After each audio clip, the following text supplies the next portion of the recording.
Assalamualaikum warahmatullahi wabarakatuh. Perkenalkan, saya Anissa Fadli Asrumi. Kali ini saya akan membuat tutorial cara menyusun media pembelajaran menggunakan Padlet. Ini merupakan salah satu kuis tugas dari mata kuliah pengembangan bahan ajar dengan dosen pengampunya adalah Ibu Dr. Sabaria. Kenapa saya menggunakan Padlet? Ya, karena alasannya dengan menggunakan Padlet saya dapat berkolaborasi dengan siswa saya menggunakan media online untuk berbagi informasi dan memberikan umpan baliknya. Kemudian dengan Padlet saya dapat berkreativitas, begitupun juga siswa saya, sehingga guru dapat menyajikan konten secara interaktif dan menarik. Siswa dapat mengekspresikan dirinya secara kreatif dengan membuat papan buletin digital. Dengan menggunakan Padlet, saya bisa melakukan evaluasi, yaitu sebagai alat yang efektif di mana guru dapat membuat Padlet khusus untuk mengumpulkan tanggapan siswa.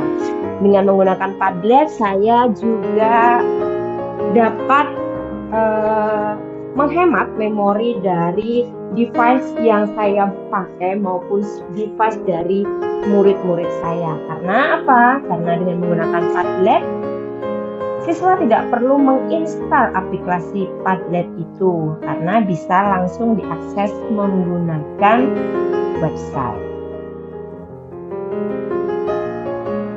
Karena saya adalah guru matematika, maka kali ini saya akan mengajarkan logika matematika tentang prinsip dan cara penarikan kesimpulan. Sehingga masing-masing siswa nantinya akan saya minta untuk memberikan pendapat atau umpan baliknya, contoh bagaimana cara dalam pengambilan keputusan.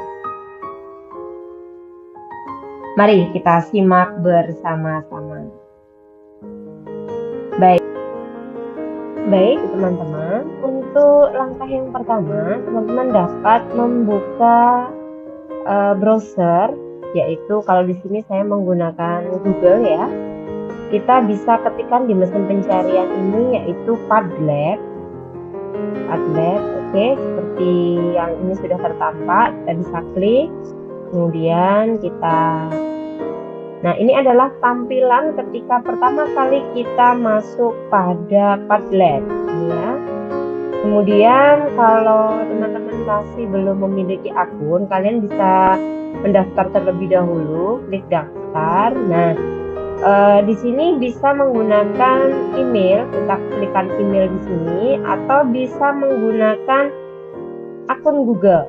Nah, kalau di sini saya coba menggunakan akun Google ya, dan teman-teman biasanya juga sudah ada pada device-nya masing-masing itu akun Google-nya. Misalkan di sini saya coba klik menggunakan akun Google saya pilih Anissa, kemudian continue.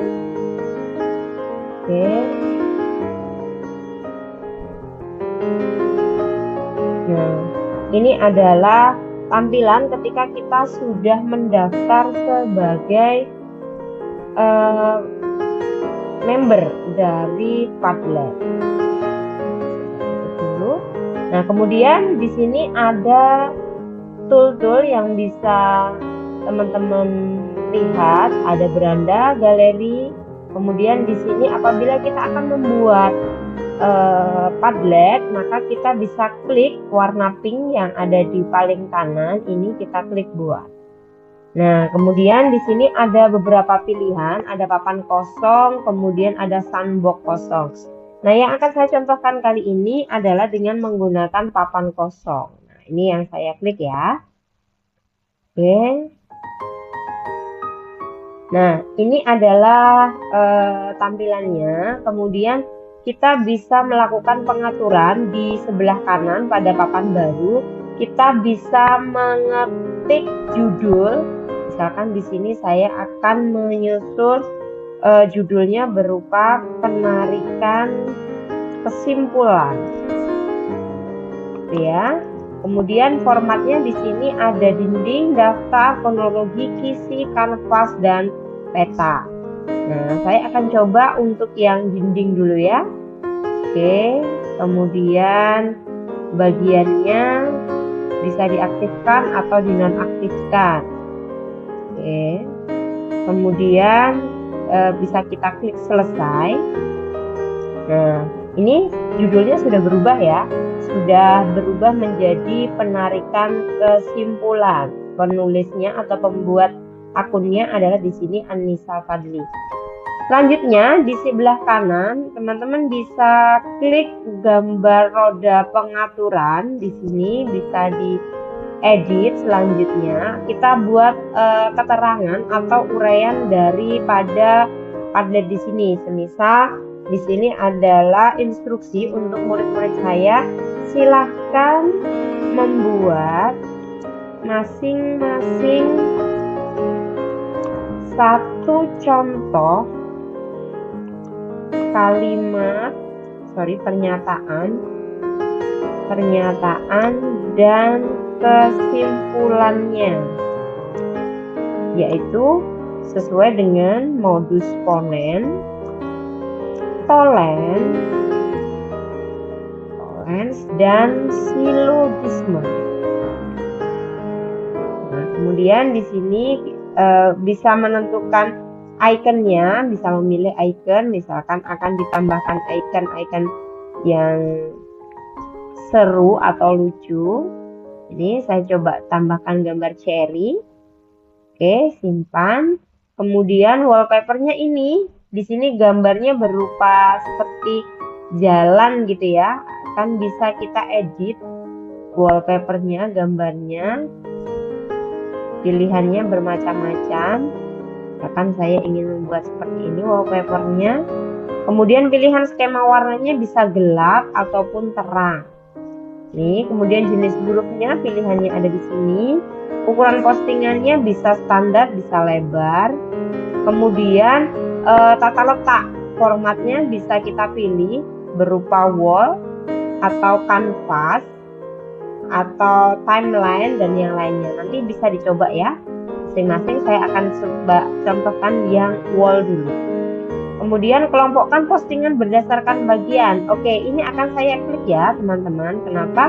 Karena saya akan membuat postingan ini menjadi 3 bagian yang seperti saya tuliskan di keterangan tadi, yaitu modus ponen, tolens, dan silogisme. Kemudian di sini keterangan nantinya apabila audiens atau peserta atau murid-murid itu ingin memberikan masukannya atau pekerjaannya, maka di sini bisa menentukan tampilannya berupa, kita urutkan ya, kita sortir berdasarkan apa. Misalkan di sini tarik dan lepaskan boleh. Kemudian postingan baru atau yang pertama yang ada di atas gitu ya. Kalau saya suka yang terakhir yang ada di atas. Kemudian komentar itu bisa dibuka ataupun ditutup. Artinya apa? Komentar ini nantinya masing-masing postingan itu bisa membuka komentar untuk peserta yang lainnya. Kemudian di sini ada reaksi, bisa love, suka postingan, kemudian ada vote berupa seperti like itu ya. Kemudian ada bintang dan nilai. Saya pilih yang vote ya. Kemudian bidang postingan di sini pilihannya ada beberapa yang nantinya bisa teman-teman pilih. Kemudian moderasinya, postingan dan komentar mana saja yang memerlukan. Oke, ini kita lihat nanti dulu saja ya. Oke, setelah sudah kita bisa tutup. Kemudian di sini ya, jangan lupa ada URL-nya. Itu bisa kita salin. Nah, URL-nya bisa kita salin atau kita bisa ngopikan yang ada di atas.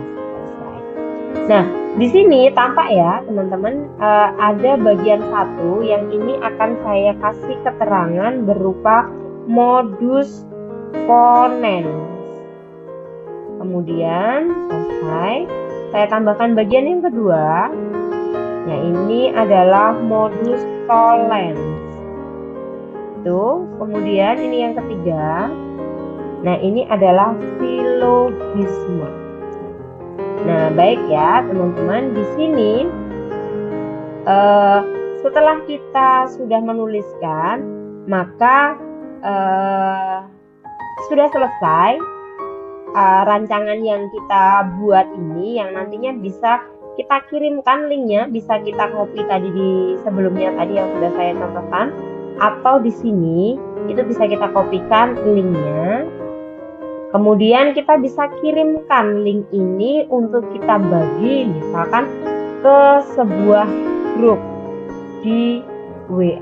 Nah, sebenarnya apa yang kita lakukan di sini itu sudah selesai. Nah, di sini saya akan mencontohkan, saya akan memberikan contoh apa yang sudah saya lakukan. Saya buatkan contoh yang sudah saya sampaikan kepada peserta didik saya seperti ini. Ini saya lakukan pembelajaran pada kelas 10 RPL 1. 10 RPL 1 di sini audiens atau peserta didik saya sudah memberikan masukan atau contoh-contohnya. Ini baik modus ponen, kemudian modus tolen, dan silogisme. Nah, ini teman-teman bisa melihatnya. Mereka sudah membuat contoh. Kemudian di sini yang bisa kita lihat adalah seperti yang pada modus ponen yang dikerjakan oleh Tommy Sarif, dia absen nomor 33. Pernyataan satunya, jika saya menghadiri rapat maka saya akan mendapatkan informasi terbaru. P2-nya, pernyataan yang kedua, saya menghadiri rapat maka kesimpulannya adalah jadi saya mendapatkan informasi terbaru. Dia tambahkan begini dah Bu, gitu ya. Nah, ini saya memberikan pernyataan oke, berarti intinya di sini benar. Dan ternyata yang memberikan like di sini ada beberapa ya, ada beberapa yang memberikan like. Ini ternyata ada 5 yang sudah memberikan like. Kemudian ada contohnya dari Darel, jika olahraga setiap hari maka tubuh akan bugar. Pernyataan yang kedua, olahraga setiap hari. Yang K, jadi tubuhnya akan bugar. Nah, ini ternyata pada waktu itu saya sudah komentari contoh yang dibuat sama Darel itu tentang cuaca mungkin ya. Jadi saya minta ganti cuaca. Nah, ini dia sudah menuliskan, sudah saya ganti Bu, seperti itu. Nah, begitu ya teman-teman, contoh yang saya bisa berikan bagaimana caranya menyusun suatu media pembelajaran menggunakan Padlet untuk memberikan informasi dan kita bisa melihat respon dari beberapa atau seluruh siswa yang ada di kelas kita. Baik, demikian yang dapat saya sampaikan. Saya ucapkan terima kasih. Assalamualaikum warahmatullahi wabarakatuh.